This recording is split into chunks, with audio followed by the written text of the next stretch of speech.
자, 다섯 번째 썰 한번 가보도록 하겠습니다. 댓글 컨텐츠고 영상 제목 돈 좀 빌려달라 이꼴 니 돈 그냥 먹겠다. 돈 좀 있다고 하면 그냥 그날부터 공공이 적이 된다고 보면 됩니다. 라는 영상에 달린 댓글입니다. 제가 돈 부탁 관련 썰을 많이 푸는데 한국 사람들이 많이 겪는 이 중에 하나가 뭐냐면 돈을 빌려주고 못 돌려받는 거. 지금도 많이 있습니다. 굉장히 많이 있어요. 아니 나는 웃긴 게 돈 돌려받을 수 있을 거라고 생각하십니까? 그러면 돈 빌리는 사람은 갚아줄 목적으로 돈을 빌린다 생각하시나요? 좀 솔직히 말해서 돈을 빌리는 사람들 중에 한 9할 이상은 갚을 생각이 없습니다. 웬만하면 어떻게든 버텨가지고 안 갚을 목적으로 돈을 빌리는 사람들이 대부분이에요. 그러면 제가 말한 의도대로 그 사람들이 돈을 빌린다고 했을 경우 여러분 같으면 빌려주실 거예요? 그래도 빌려줄 겁니까? 못 받아도 상관없으니까. 근데 뭐 그렇게 얘기하는 사람도 있습니다. 그 친한 친구 그냥 도와준 생각 그냥 줘버려라 그냥. 이렇게 댓글 다는 사람도 있는데 근데 그런 사람은 특징이 뭐냐면 자신이 누구한테 돈을 빌려준 적이 없어요. 딱 티가 나요 여러분. 제가 뭐 돈 관련 이제 댓글 보면 그런 사람이 있어요. 친한 친구면 네가 좀 그냥 도와줘라. 나중에 돌아온다. 아니면 뭐 저 같으면 뭐 못 받는 생각가 도와줄 것 같습니다. 빌려줄 것 같습니다. 이렇게 댓글 다는 사람도 있거든요. 근데 그런 사람들 팩트를 얘기하는데 돈 빌린 적이 없어요. 그 사람들은 돈 빌려주고 못 받은 적이 없어요. 뻥이다 뻥. 왜냐하면 인간은 근본적으로 자신의 돈을 빌려줬는데 못 받잖아요. 그러면 빡칩니다. 남녀노소 빡칩니다. 빡쳐야 정상입니다. 생각보다 돈 앞에서는 쿨하지 못합니다. 열받아 해야 됩니다. 이 자식 봐라. 내 돈 먹으려고. 야, 도와달라고 할 때는 언제고 진짜. 야, 돈 빌려주고 나니까 입 싹 닫는 거 봐. 연락 피한다 이거지. 야, 일부러 안 갚을 목적이었네. 야, 어쩐지 좀 이상하다 싶었어. 갑자기 연락 와가지고 도와달라고 하는 게. 아, 내가 그걸 진작에 알았어야 되는데. 이런 마음 가집니다, 보통은. 저는 다시 한번 얘기하지만 주변에 돈을 꼬는 사람들 90% 이상은 안 갚을 목적으로 돈을 빕니다. 되도록이 안 갚을 목적으로. 아니 생각해봐. 그럼 정해진 날짜에 돈을 갚아야 되는데 왜 안 갚는 거야? 그 왜 전화하면 왜 전화를 안 받아요? 그렇지 않습니까? 그 돈 빌려주고 못 받으신 분들 얘기 들어보면 그런 얘기 많이 해요. 돈을 안 갚길래 전화하면 뭐 전화기 꺼져 있다거나 아니면 뭐 전화를 안 받더라. 카톡 같은 거 보냈지만 씹더라. 그런 얘기 많이 해요. 그 말은 뭐예요? 갚을 생각이 없다는 겁니다. 고의적으로.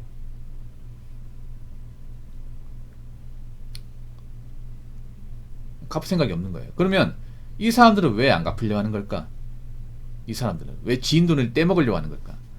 라고 생각해보면 이렇게 생각하면 돼요. 보통 여러분들 지인들한테까지 손을 벌릴 정도면 이 사람은 갈 때까지 갈 확률이 굉장히 높습니다. 여기저기 돈을 많이 빌려가지고 더 이상 돈 나올 데가 없으니까 나한테 온 거예요. 일단 이런 사람들 보면 대부분 금융권이나 카드사 이런 데는 돈을 다 빌린 겁니다. 분명히 빚이 많을 겁니다. 상상해서 빚이 많아요.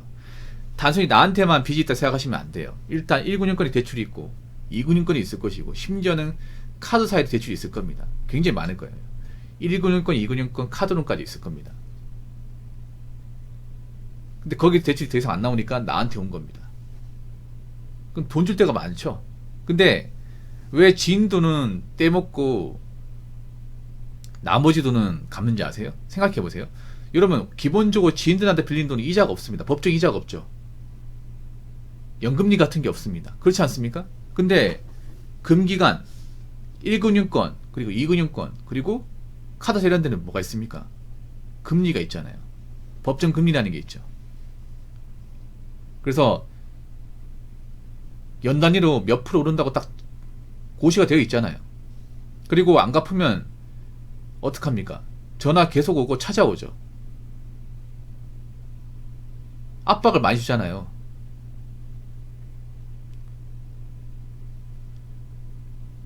맞잖아요, 여러분.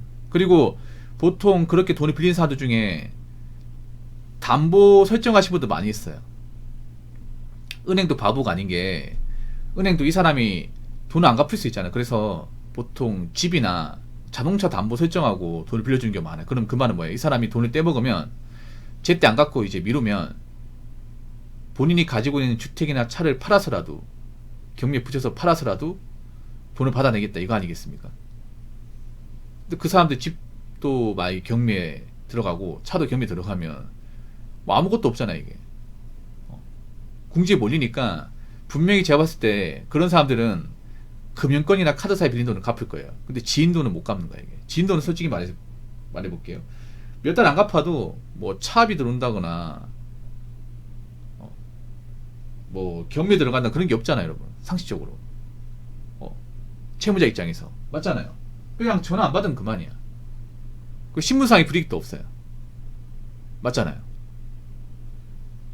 뭐 통장 개선이 안 된다거나 그런 문제도 없습니다. 그냥 전화 안 받으면 그만이야.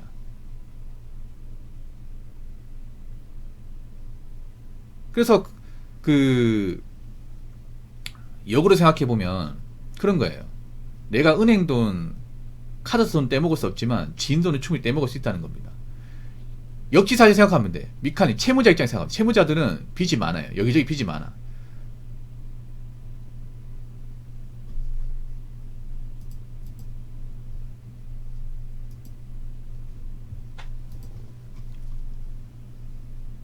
그 사람들은 그 돈을 먼저 갚아야 돼요.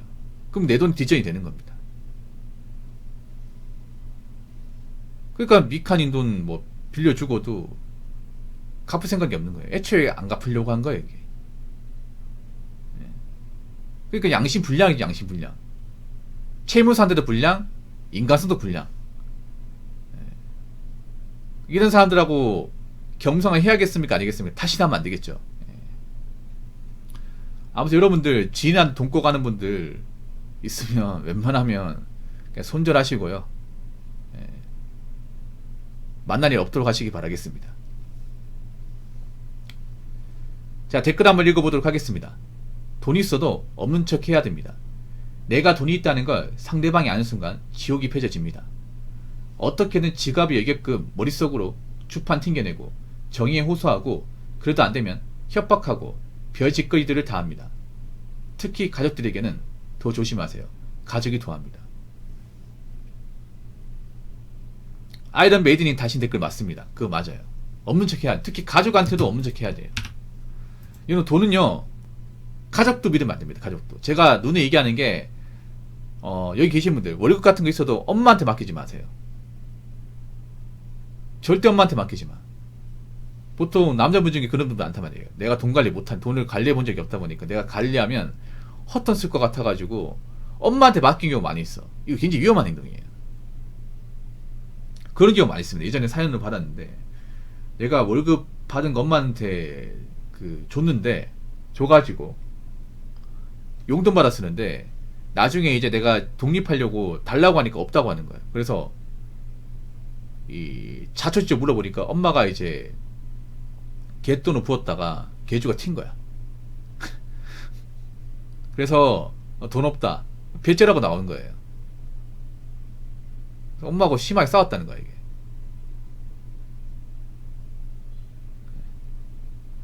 이런 경우 진짜 많아요, 여러분. 보통 엄마분들이 자식 돈을 함부로 이렇게 유용했다가 이제 일 벌려가지고 좀 적반하시고 나온 경우가 덜 있어요, 이게. 물론 모든 어머니가 다 그런 건 아니겠지만 그런 케이스가 은근히 있습니다. 그래서 돈 관리는 본인이 직접 하셔야 돼요. 부모님 같이 살아도. 월급 통장 본인이 꽉 쥐고 있어야 됩니다. 이해가 되시죠? 내 돈은 내가 관리한다. 그리고 가족들한테까지 내 전재산을 얘기할 필요가 없습니다. 일일이 얘기할 필요 없어요. 그냥 뭐 돈 모으고 있다 이렇게 두루뭉실하게 얘기하시고, 뭐 가족 중에 뭐 금전적인 문제가 생겨도 적당선만 도와줘야 돼. 적당선만. 이거 되십니까? 가족이기 때문에 안 도와줄 수는 없을 거예요. 근데 도와주더라도 이제 리미트를 정하고 도와주세요. 리미트를. 밑도 끝도 없이 도와주면 안 되고요. 딱 기준을 정해가지고 적당히만. 왜냐면 가족들이 오히려 거지 근성이 더 강한 경우가 많거든요. 가족들이 막 뭐 키워준 정, 같이 산 정 운운하면서 이것저것 도와달라고 굉장히 많이 합니다. 도와주더라도 어느 정도 있잖아요. 기준을 딱 정해주고 이만큼만 도와준다. 더 이상 힘들다. 이게 딱 정해놔야 돼. 가족이기 때문에 무조건 무의식냐면 도와주면 안 돼요. 그런 경우 많이 있어요. 뭐 가족 중에 한 명이 잘나가지고 돈 좀 버니까 남은 가족들이 빨대 꼽아서 계속 있잖아요. 연명하듯이 도움 받는 경우도 많이 있거든요, 여러분.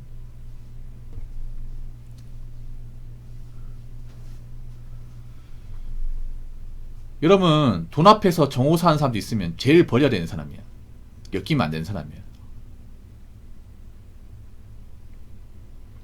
왜냐하면 경험자시구나, 아이런메이드님. 저분들은 잘못됐다는 거 몰라요. 그게 더 미치는 거야.